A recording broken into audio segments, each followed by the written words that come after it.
I remember the precise weight of his ruined legacy in my hands. It felt like nothing at all, just a single sheet of paper declaring the dissolution of his company. The culmination of 6 months of silent, relentless work. I didn't smile. My heart didn't pound.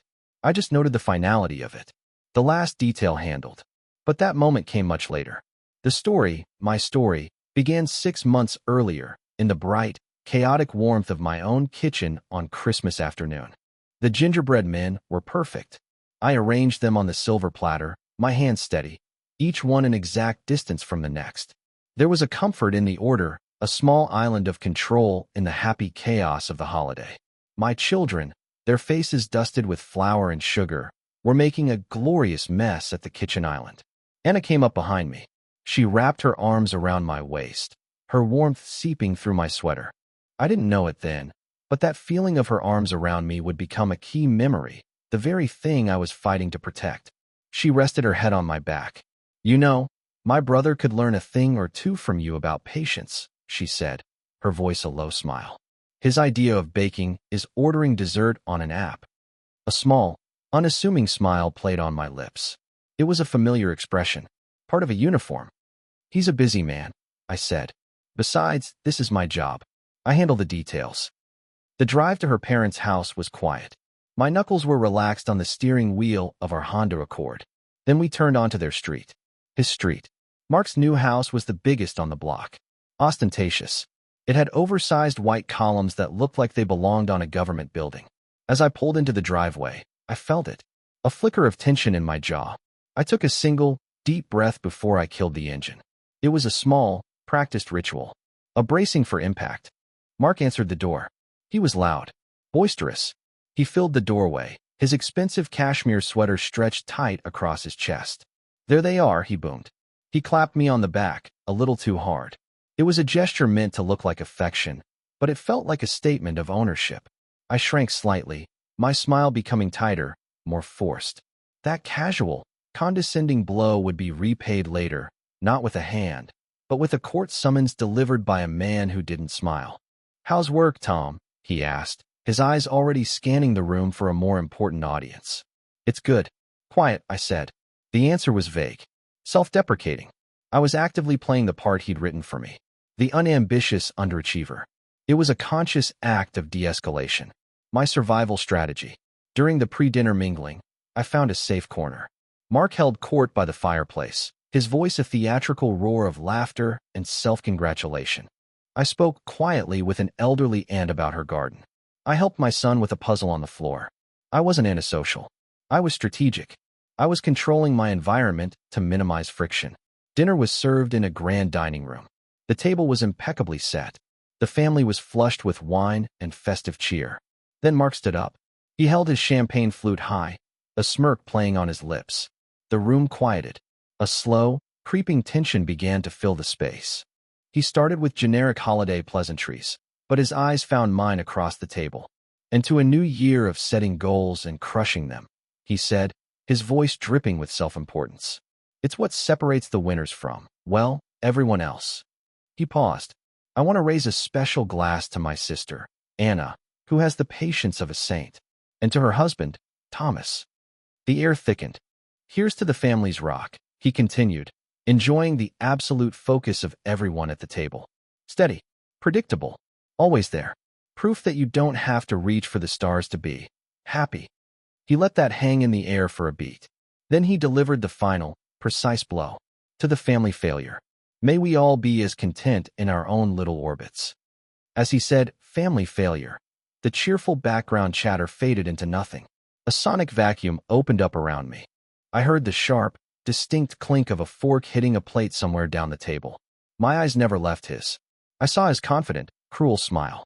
He believed he was untouchable. Then my gaze shifted to Anna. Her smile was gone, evaporated. I saw a flash of pure hurt in her eyes, followed by a hot flare of anger. Her hand instinctively found mine under the table, her grip fierce and protective. That was the moment the real damage was done. Seeing her pain was a physical blow, a blade twisting inside me. The image of her shattered expression would fuel me through many long, solitary nights of work. I did not flinch. I did not look down. My face remained a stoic mask, but something inside me went cold. The quiet family man dissolved, leaving something hard and dangerous in his place. I held Mark's gaze for a beat too long. Then, with a perfectly steady hand, I raised my glass. The silence that followed was the real punishment. I saw it all. The quick, downward glances at plates. The weak, pitying smiles shot in my direction. The slight, uncomfortable shifts in their seats. No one spoke. No one defended me. They were all complicit. Their collective inaction was a public verdict. It validated his cruelty and left me completely, utterly isolated. In that moment, surrounded by family, I realized I was entirely on my own. It was a profound and clarifying realization. Later, while others were saying their goodbyes, I was in the kitchen. I helped Anna's mother clear plates, the repetitive motion a welcome anchor. Anna entered, her expression etched with a furious love. She closed the door behind her. "You don't have to pretend with me," she said, her voice low and fierce. "I'm so sorry, Thomas. I'm going to say something to him." I continued stacking the plates, my movements precise, controlled. "No," I said, my voice even. I didn't look at her. "Don't. It's what he wants. A reaction. Let him have his win. We're fine." I wasn't shutting her out. I was containing a volcano. I was protecting her from the man I was about to become. My refusal was the first, silent declaration of a private war. The drive home was utterly silent. The only sound was the rhythmic thump-thump of the windshield wipers against the lightly falling snow. Anna kept glancing at me, her face a mixture of concern and anger. I stared straight ahead at the road, my face unreadable in the intermittent glow of passing streetlights. My hand rested on the gearshift. My thumb, almost imperceptibly, began to tap out a complex pattern against the cold leather. It was not a nervous twitch. It was the beginning of a calculation. My mind was already working, seeing patterns, formulating a strategy.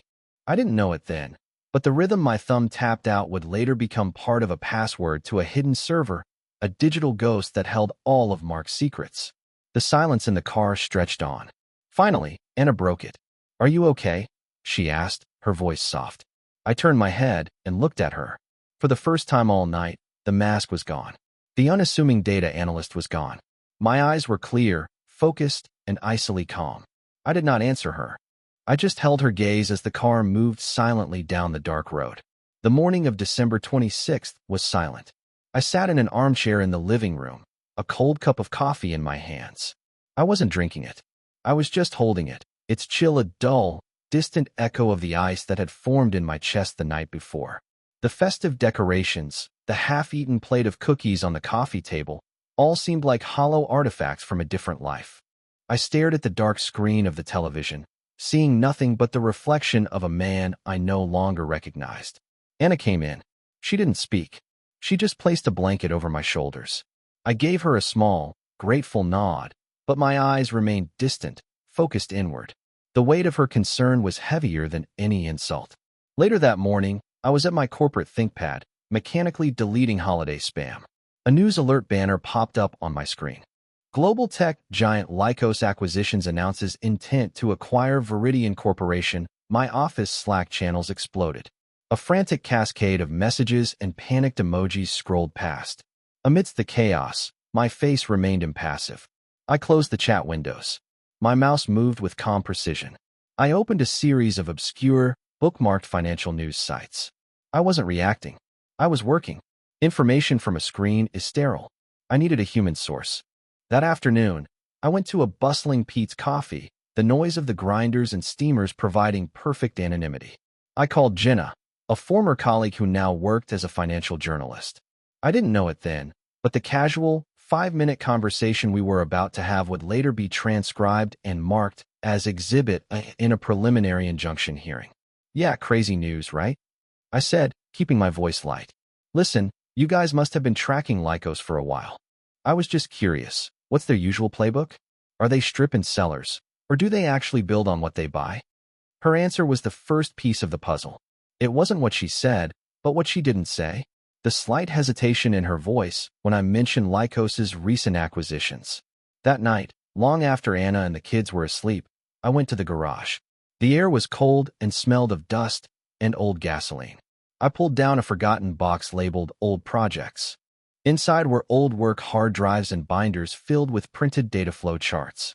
I blew a layer of dust off a heavy, obsolete lacy drive.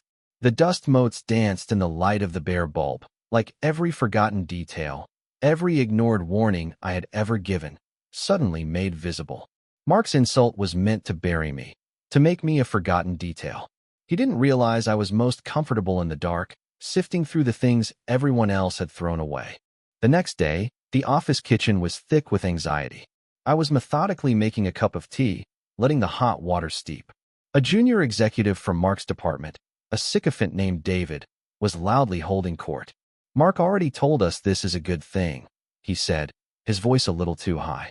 "A synergistic alignment. He says Vance would never let this happen if it wasn't going to make us stronger. There's nothing to worry about." He caught my eye, looking for validation. "Right, Thomas? You're always calm. You see the numbers. This is just business as usual."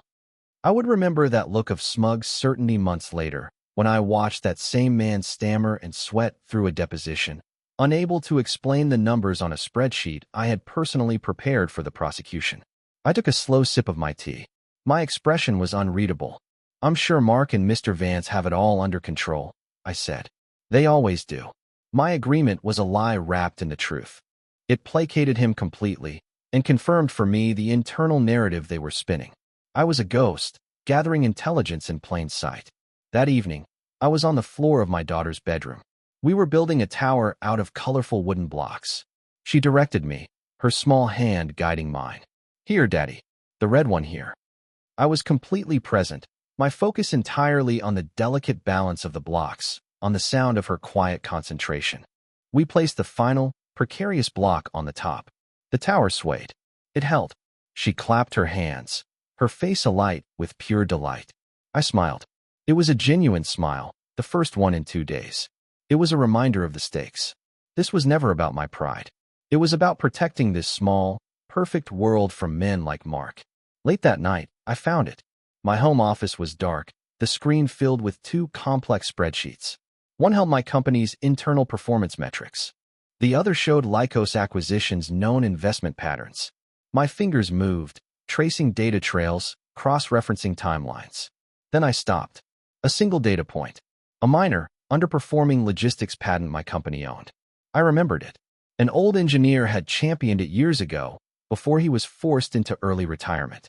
I cross-referenced the patent number with Lycos's recent activity. They had quietly bought 3 small, obscure robotics firms in the last quarter. The pattern snapped into place. It was a cold, silent explosion in my mind. Lycos wasn't buying Viridian for its profits. They were buying it for a handful of dormant assets. Buried treasures.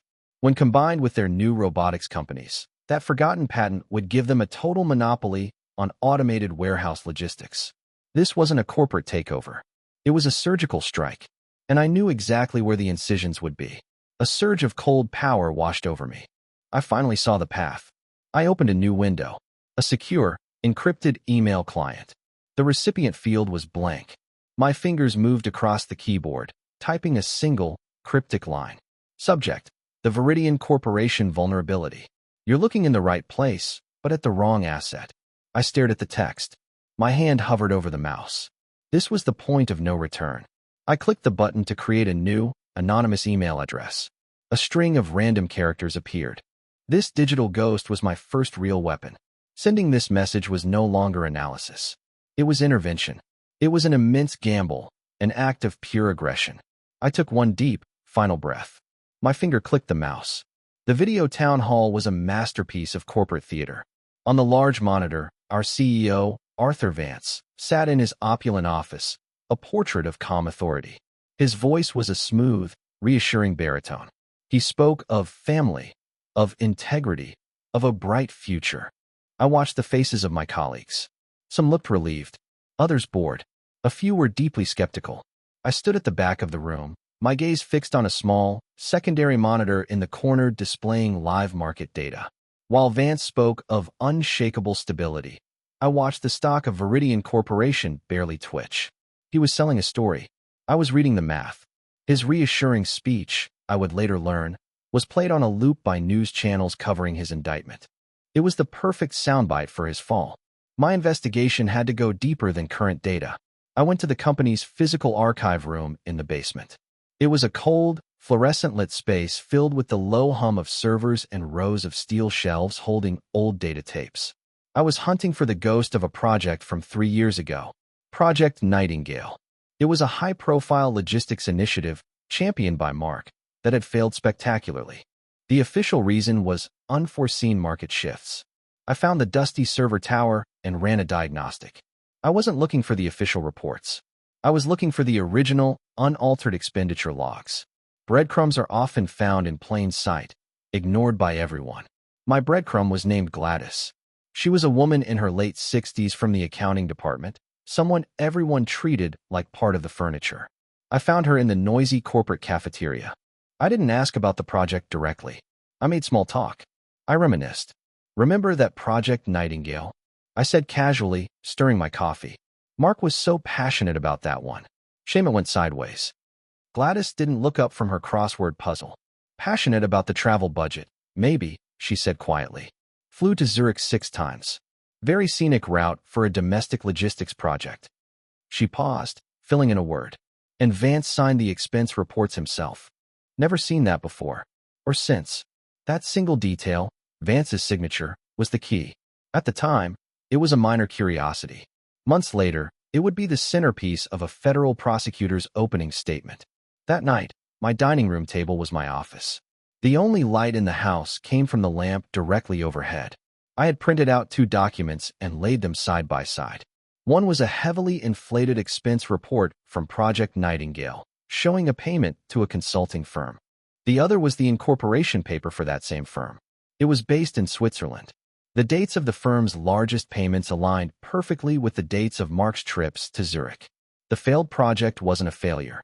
It was a laundromat. I was walking to my Honda in the corporate parking garage when a black Porsche 911 roared up and parked beside me. Mark got out, beaming. He radiated an arrogance that seemed to suck the air out of the concrete space. That car, I would one day see in a news photo, being loaded onto a flatbed truck by U.S. Marshals. "Tommy," he said, clapping me hard on the shoulder. "Walking among the mortals, I see. Just closed a monster deal. Vance is ecstatic. Popping champagne tonight.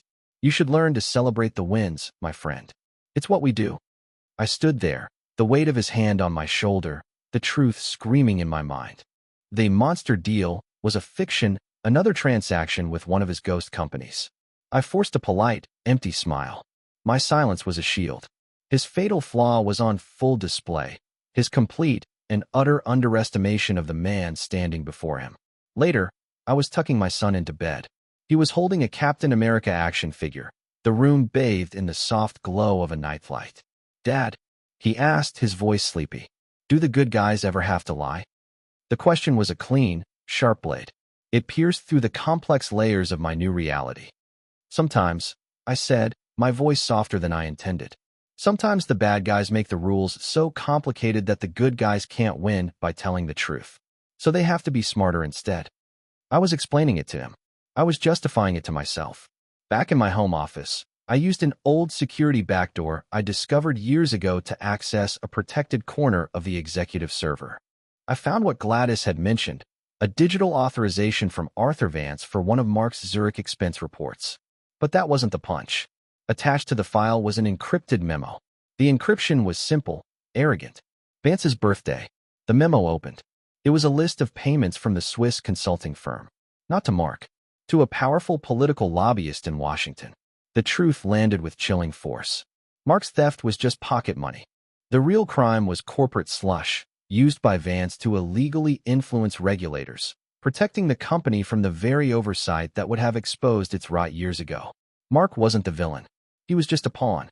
The satisfaction of catching him was gone, replaced by the cold, heavy weight of a much larger truth. I compiled all of it. The expense reports, the Shell Corporation data, Vance's memo. A single, encrypted folder on my desktop. It was a bomb. I could leak it. I could burn them all to the ground. My cursor hovered over the icon for a secure whistleblowing platform. I could be a hero. I closed the window. That wasn't smart enough. I opened a new, secure email draft. The recipient was the same anonymous contact at Lycos Acquisitions. I didn't attach the file. I typed a new subject line. Subject: Asset analysis incomplete. You've overlooked their single greatest liability. I leaned back in my chair. A cold, calculated calm settled over me. The game had changed, and I had just decided to take control of the board. The first sign of their arrival was the silence. The usual office chatter died, replaced by the low hum of keyboards and nervous coughs. 3 of them, 2 men and a woman, moved through the main floor like a foreign species. They wore sharp, understated suits. They didn't smile. One of them opened a pristine, leather-bound portfolio. The Lycos Acquisitions logo was embossed in silver. I watched them from my cubicle, my eyes on the reflection in the dark screen of my desk phone. I tracked their every move. I wasn't scared. I was waiting. I had, after all, invited them. My opportunity came that afternoon. I was called into a meeting to help an admin from Mark's division compile data for the auditors. I was just the helpful, quiet data guy. While dragging massive data folders to a shared drive, my mouse, accidentally, highlighted an extra file from an old, archived server partition. It was a file so obscure it looked like a data fragment. I let out a small, frustrated sigh. Ugh, another ghost file? I said to the admin, sorry, the old servers are a mess. I'll just leave it in. The auditors will probably discard it as corrupted data, but it's better to give them everything. The file wasn't corrupted. It was a single, anomalous expense ledger from Project Nightingale. It was stripped of all context except for one, very specific, out-of-place routing number. It was a thread, a single, loose thread on a very expensive suit. That single file would later be referred to in court documents as the digital tripwire. During my lunch break, I walked 6 blocks to a Starbucks, a generic chain far from the office. Anonymity is a valuable commodity. I used their public Wi-Fi and a cheap, untraceable burner phone. I had found the lead auditor's email address on her LinkedIn profile. The message I sent was short, sterile, and designed to sound like a disgruntled but pedantic IT employee. Subject: Data Integrity Query, Viridian Packet 7B. Body: FYI, cross-referencing archived ledgers against active vendor accounts. Saw a routing number flag for a dormant Swiss account. Probably a data entry error from years ago, but it's an anomaly. I didn't accuse. I didn't explain. I simply pointed. A good auditor cannot resist pulling a thread. Back at my desk, a simple script ran on a secondary monitor, disguised as a system diagnostic. It was monitoring network access to the specific server partition where the ghost file originated. For 2 hours, nothing happened. Then a single line of green text flashed. Access granted. Auditor IP address. The seed had sprouted. I found Mark in the company kitchen. He was on his phone, his voice a low, angry growl. He ended the call and turned, almost bumping into me. I was just waiting patiently to use the coffee machine. His usual charismatic facade was cracked, revealing raw frustration underneath. Jesus, Thomas, he snapped. Don't sneak up on a guy. My voice was flat, unassuming. Sorry, just needed a refill. Long day. These auditors are making everyone jumpy. He looked at me then, really looked at me, searching my face for something. He found nothing but the familiar, mediocre drone he'd known for years. They're a bunch of overpaid bean counters on a witch hunt, he spat, digging up ancient history, wasting everyone's time. I nodded slowly, taking my coffee. Well, I said, my voice perfectly bland. I'm sure you've got nothing to worry about. You always run a tight ship. The words hung in the air between us. To an observer, it was a meaningless platitude. To him, I could see it land like a physical blow. A flicker of pure paranoia flashed in his eyes. He didn't suspect me. Not yet. But the comment deeply unsettled him. I walked away, leaving him in a prison of his own making. That evening, I walked in the door to the usual happy chaos of my home. My kids were running, shouting, toys scattered across the floor. Anna was in the kitchen, trying to get dinner ready, a look of stress on her face. I came up behind her, took the spatula from her hand, and gently turned her to face me. I didn't say anything. I just looked at her, and a small, genuine smile spread across my face. She saw a lightness in my eyes she hadn't seen since Christmas. What was that for? She asked, a smile of relief breaking through her own stress. Nothing, I said. Just, everything's going to be okay. I was preparing to leave for the day when I saw it. I put on my coat and took the long way around the office floor. In the distance was the large, glass-walled conference room. Inside, Mark was standing. Before him, seated, were the three auditors. Displayed on a large monitor behind him was my spreadsheet. My ghost file. Mark was sweating. I could see the sheen on his forehead, even from 50 yards away. The lead auditor leaned forward and asked a question. Her expression was one of polite, merciless skepticism. Mark faltered. His confident posture collapsed for a split second before he caught himself. I saw it all. I didn't slow my pace. I didn't break my stride. I just absorbed the image, a perfect, silent tableau of his humiliation. When I got back to the privacy of my own cubicle, I sat down, leaned forward, and allowed myself a single, silent fist pump beneath the desk. It was a wave of pure, unadulterated vindication. The feeling was still fresh when my computer chimed. A new email. The sender was Mark. The subject line was one word. Tomorrow. The body of the email was just as stark. My office. 7 a.m. I read the words, and then I looked up. Across the now emptying office, Mark was walking out of the conference room. He stopped. He turned his head, his eyes scanning the floor until they found mine. Our gazes locked. For the first time, the look in his eyes wasn't dismissal or casual cruelty. It was sharp, focused, and filled with a cold, dawning suspicion. The triumphant smile faded from my face. My small victory wasn't a finishing move. It was the bell ringing for the first round of the real fight. Mark's office was on the 47th floor. At 7 a.m., the sky outside the panoramic window was still a dark, bruised gray, and the city below was a web of distant, silent lights. He was standing by the window, not behind his desk, holding a simple white ceramic mug. He didn't offer me one. The silence was absolute. I came expecting a confrontation. I got something far worse. You know, the worst thing isn't the attack itself, he said, his voice dangerously calm, his back still to me. It's the paranoia it creates. You start looking over your shoulder. You start wondering who you can trust. He took a slow sip of his coffee. It poisons everything, Thomas. A poison like that. It has to be cut out. Surgically. He finally turned, his eyes flat and cold.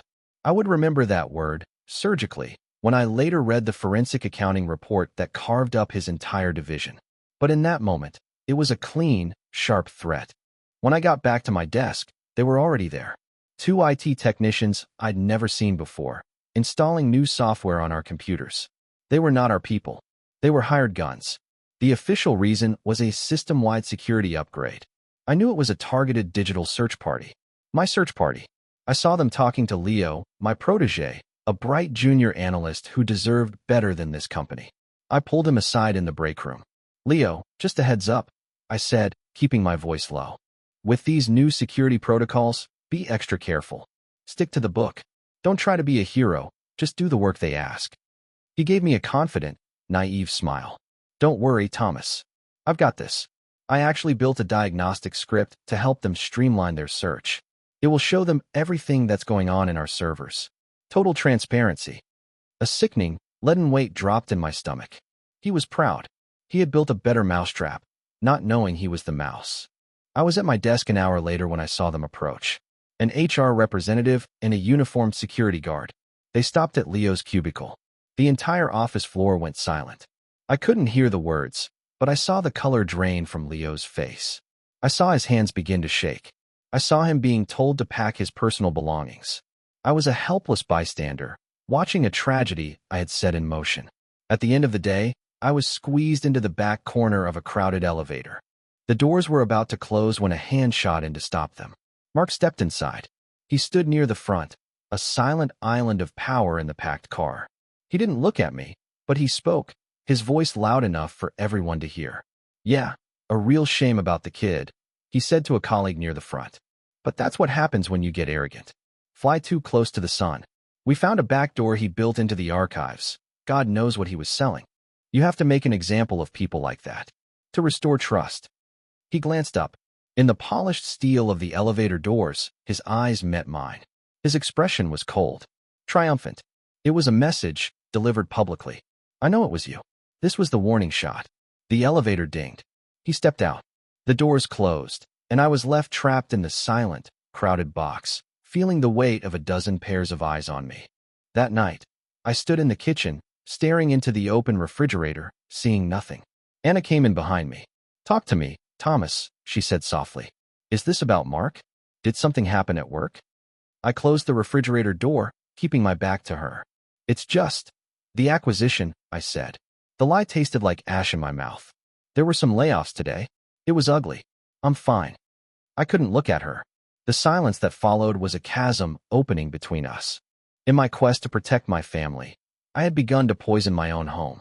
The image that will never leave me is of Leo's walk of shame. The security guard stood over him while he placed a few items into a cardboard box. A coffee mug, a picture of his wife in a cheap silver frame. His hands were trembling so badly that he dropped the frame. The glass shattered on the linoleum floor. The sound was unnaturally loud in the dead-silent office. No one moved. No one helped. Fear had paralyzed them all. He finally stood, holding the box, and as the guard escorted him out, his eyes found mine across the room. There was no anger in his look. There was no blame. There was something worse. Pure, devastating confusion. A silent, soul-destroying question. Why? My mask of indifference stayed perfectly in place. I had become one of them. Late that night, I was in the garage. The air was cold and smelled of concrete and despair. The box of old projects was open on the floor. I sat on the ground, my back against the wall. My plan was in ruins. An innocent man had been sacrificed because I had underestimated my enemy. I picked up the hard drive, the one that held everything. All the evidence against Mark, against Vance. A heavy hammer lay on the workbench nearby. I could smash the drive. I could end this.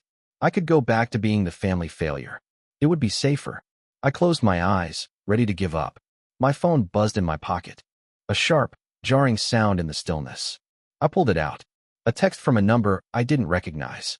It contained a single street address in the financial district. A date and a time for the following afternoon. Below it was one line of text. "Your analysis was correct. The liability is greater than we knew. Let's talk about a restructuring." My eyes snapped open. The fear was still there. The guilt was a physical weight in my chest. But something else was igniting underneath it all.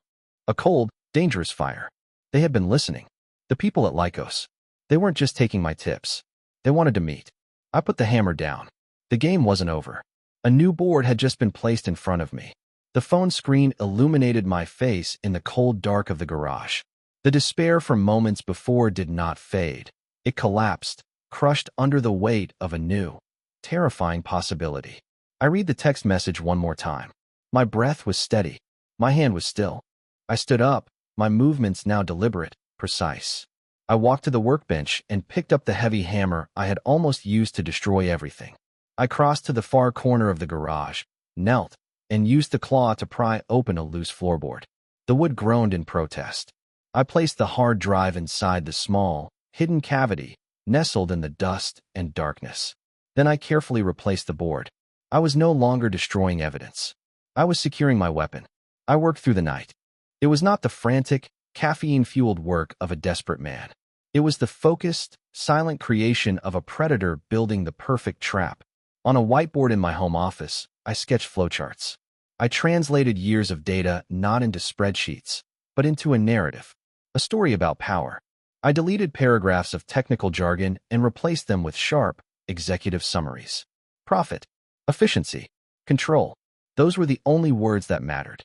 Before dawn, I stood in front of my closet. I pushed past the quiet, unassuming clothes that had been my uniform for a decade. The beige sweaters, the nondescript button-downs, my mask.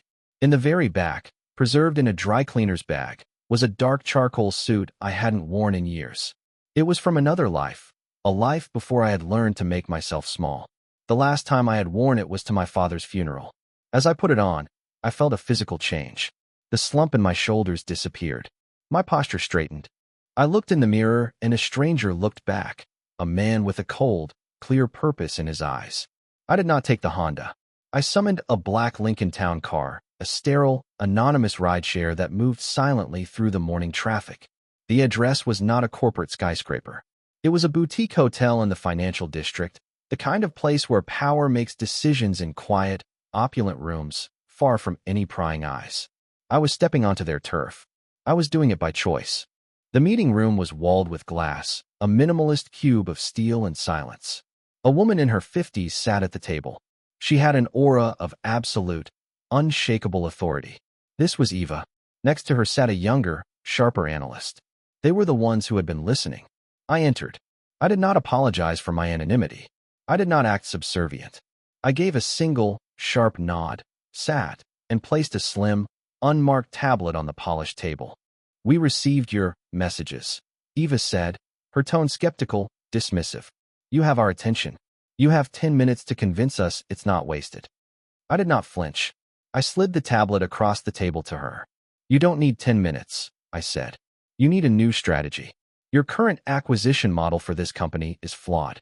You're buying a car for its paint job while ignoring the cracked engine block."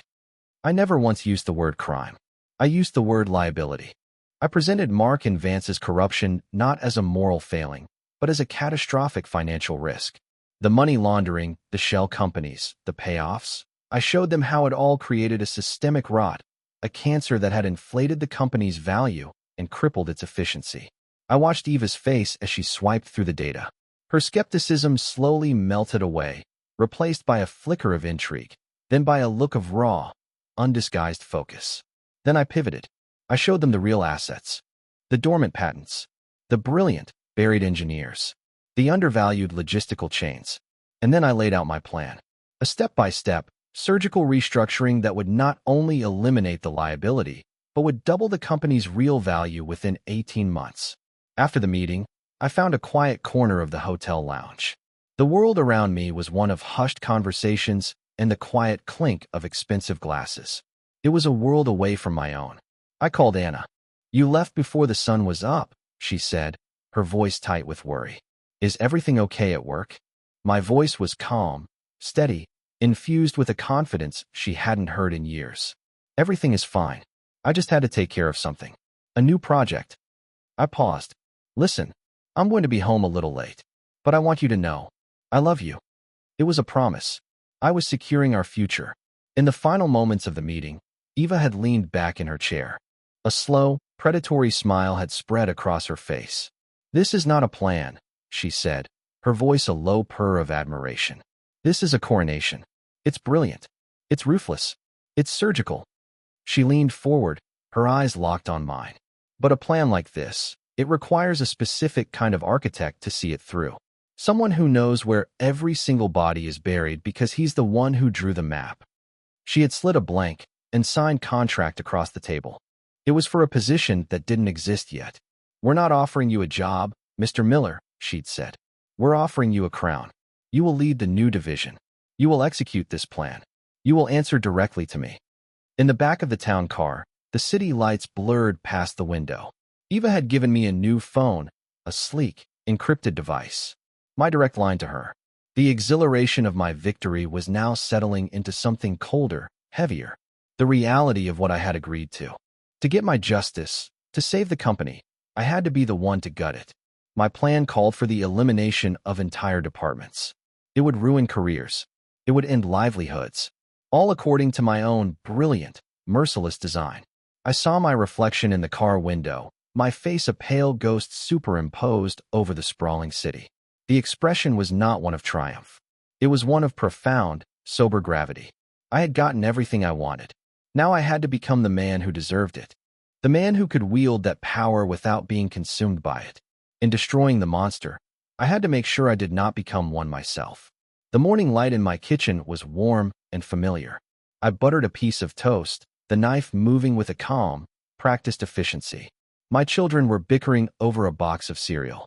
Anna was rushing, searching for her keys. It was a scene of pure, chaotic domestic life. I moved through the center of it, a point of profound stillness. I handed the toast to my daughter, kissed my son on the head, and met Anna's eyes across the room. I was dressed in the dark charcoal suit. She paused, her hand on my arm, her eyes searching mine. "Big day?" she asked. A small, confident smile touched my lips. "It's the day we fix things." I walked into the corporate headquarters an hour later. My old keycard would have been useless, so I didn't even try it. A man I didn't recognize, the new head of security, was waiting for me. He nodded once and personally escorted me to the express elevator for the executive floor. As we crossed the lobby, I saw the faces of my former colleagues. I saw their confusion turn to intrigue. The quiet man from the fourth floor was walking through the front door as if he owned the building. In a temporary office on the 47th floor, I made a call on the encrypted phone Eva had given me. It was a loose end that needed to be tied, a debt that had to be paid. Leo? It's Thomas Miller. I heard a sharp intake of breath on the other end. Listen, I have an opening for a senior analyst. It's in a new division focused on data integrity. I need someone I can trust. The silence on the line was followed by the sound of stunned, emotional relief. Correcting the collateral damage was not a strategic move. It was a moral one. I entered the main boardroom 15 minutes before the meeting was scheduled to begin. It was empty. I walked to the head of the table, to the large leather chair reserved for the CEO. I ran my hand along its back. I had a memory of Arthur Vance sitting in this chair during a town hall, speaking about family. It was the same chair he'd be sitting in when I fired him. I connected my own personal laptop to the main screen. A single, stark logo appeared, Lycos Acquisitions. The old guard filed in, a herd of anxious men in expensive suits. Arthur Vance was among them, his face a mask of forced confidence. Mark was the last to enter. He was triumphant, clapping backs, shaking hands, believing he had survived the storm. Then he saw me, at the head of the table. His confident smile faltered, replaced by a look of amused condescension. "Tommy," he said loudly, the other executives chuckling nervously. "Didn't know you were on the A/V squad now. Did you get the video conference link working? The adults have a meeting to get to." I did not look up from my screen. "Everything is working perfectly, Mark," I said, my voice quiet, devoid of emotion. "Take a seat." The tone, not the words, threw him. It was not the voice of the family failure. It was the voice of a man who held all the cards. I saw a seed of genuine, profound unease plant itself behind his eyes. The room fell silent. All eyes were on the blank monitor. I took out my personal phone. My lock screen was a picture of Anna and the kids, laughing at a picnic last summer. I stared at the image, at their unguarded happiness. The memory of Mark's toast, of the public humiliation that had threatened to poison that happiness, was a cold, hard stone in my chest. This was the reason. This was the anchor. I put the phone away. My face was calm, resolute. The monitor flickered to life. Eva's face appeared, her expression all business. "Good morning," she said. "As you know, the acquisition of Viridian Corp is complete. We will now announce the leadership for the new core division." She didn't waste time. This new division was formed based on a comprehensive restructuring plan that will be the blueprint for our future. The architect of that plan will be its new president. Your new boss is Thomas Miller. The silence in the room was absolute. A vacuum. I watched as the truth landed. I saw shock, disbelief, and then a wave of dawning, sickening horror. Arthur Vance looked as if he had been physically struck. I would see that same expression on his face months later, reflected in the polished wood of a defendant's table. My eyes finally settled on Mark. His confident smirk was gone, replaced by a slack-jawed, vacant stare of pure, uncomprehending shock. Eva's voice was the final, clean blow. "Thomas orchestrated this entire transition. Your future at this company is in his hands. He has my complete confidence. Thomas, the floor is yours." The video conference ended. The screen went dark. The room was deathly silent, a tomb for the men who used to run the world. Arthur Vance looked broken. Mark was pale, his eyes still locked on me, the gears of his mind finally grinding to a halt as he understood the full, devastating depth of his miscalculation. I stood up. My mask was gone forever, replaced by the calm, steely face of absolute control. I looked directly at my brother-in-law. My voice was quiet, but it carried the weight of a death sentence. "Mark," he flinched. "Thank you for your service to the company," I said. "HR will be in touch regarding your severance package. Security will escort you out." I turned my gaze to the rest of the silent, terrified faces. "For the rest of you, the work begins now." I did not watch Mark leave. He was already irrelevant. I turned and looked out the large window at the city skyline. My city now. The family failure hadn't just won. He had rewritten the entire game.